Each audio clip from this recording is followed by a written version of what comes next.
Hi, everyone. My name is Lanice Vaccaro. I'm one of the implementation managers here at Coursera. And today I'm going to walk you through a day in the life of an admin, as well as show you the learner experience from them receiving an invitation to joining a program and eventually launching courses. So I'm going to start with the admin view and walk you through. So as I log in as my administrator, I get to see my three buckets here: my members, my learners, and completers. Now, the members are the ones that have received the invitation, have joined the program, and are now ready to take courses. They fall into my members bucket. Upon enrolling into at least one course, they fall into my learners bucket. And lastly, upon completing at least one course, they fall into my completers bucket. Now, of course, the numbers that you see up here are a cumulative number of the programs that I have designed down here.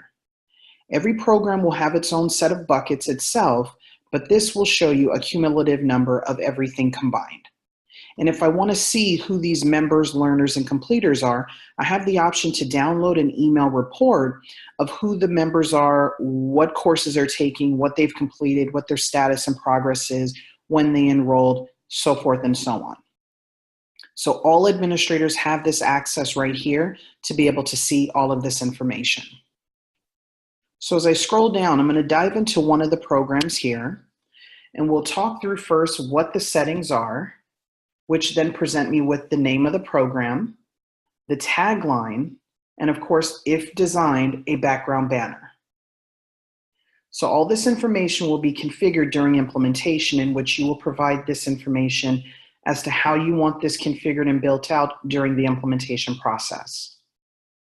We then move into the curriculum area, where we get to see an architect of everything that was built out. What collections were built, if collections were requested, or if we just wanted straight courses without collections or for them to be grouped apart, then you'll get to see the layout of that right here. If we go with the collections route, you'll start to see that the collections are grouped, could be based on different business units, could be development areas, whatever the company needs are, we can break out the collections in that way. And then you'll see the courses that correlate with those collections.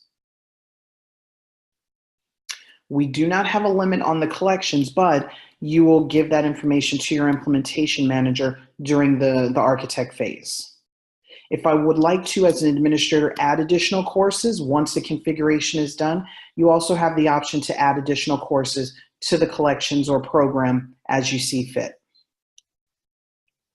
Of course, the next step is invitations and inviting my learners. This is where, as an administrator, I can come in and do it a couple different ways. I can either use the standard emails that go out through Coursera, or I can customize the message for my specific audience. So if I customize the message, I would then go on ahead and populate the information that it's asking for, full name, email address, and and go on ahead and click that send invitation button. Once I do this, it will then generate out that email to the learners that I want to receive it. If I have a larger number of learners, what I can do is I can import those members through a CSV template, which will require me to put in, again, their full name and email address, drag and drop it back in here once it's been saved to my desktop, and then go on ahead and send that invitation out. Once I've sent the invitations, the learners will then populate out here to show that they have been sent an email telling them that this program is now available for them to take with this list of courses. So I can see the list of learners that have received an invitation. Now, once they've received the invitation and accepted the invitation to join the program and get access to the courses, they will then fall into my members bucket. Now, this is then going to show me all the learners that have received the invitation, accepted the invitation, and have now enrolled in courses or not enrolled in courses. Because as you can see right here, I can see that there are 7 learners that have received the invitation, accepted it, but have not necessarily enrolled in a course. So I have then the learners that have accepted it and launched into a course, and some that have already at least completed one course. So I can see down here, Aditya, Agnes, Arang, they're all enrolled in one course, where we have other learners that may have already completed courses and some that are enrolled in more than one. I can also see which courses they're taking by simply clicking on the enrollment. So I can see here what courses Audrey is enrolled in, what date she enrolled in them, when she was last active in the system and taking those courses, and what her different progress and statuses are. If I want to email Audrey to see what the situation may be, why she's inactive, or whatever the status may be at that time, I do have the ability to email the learners individually right here, or I can do it in bulk. So if I highlight multiple learners, I can do it in bulk right here as well.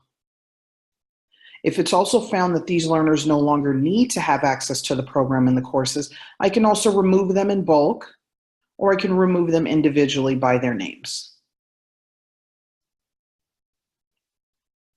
And of course, then your main page brings you right back out to your buckets that kind of tell me how many members have received the invitation, how many have accepted and enrolled in a course, as well as how many have completed a course.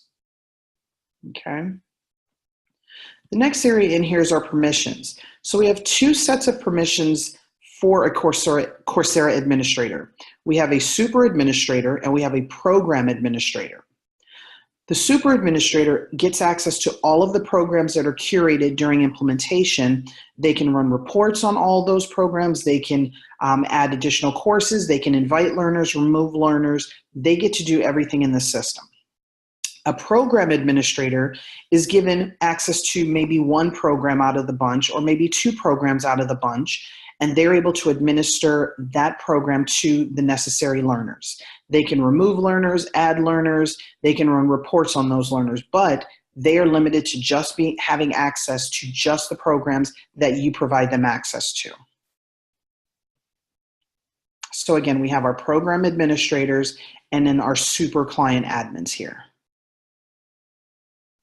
Of course, once you get in the system as a super admin, you have the ability to add additional traditional super admins by simply making sure first and foremost that they have gone in and created an account on Coursera.org.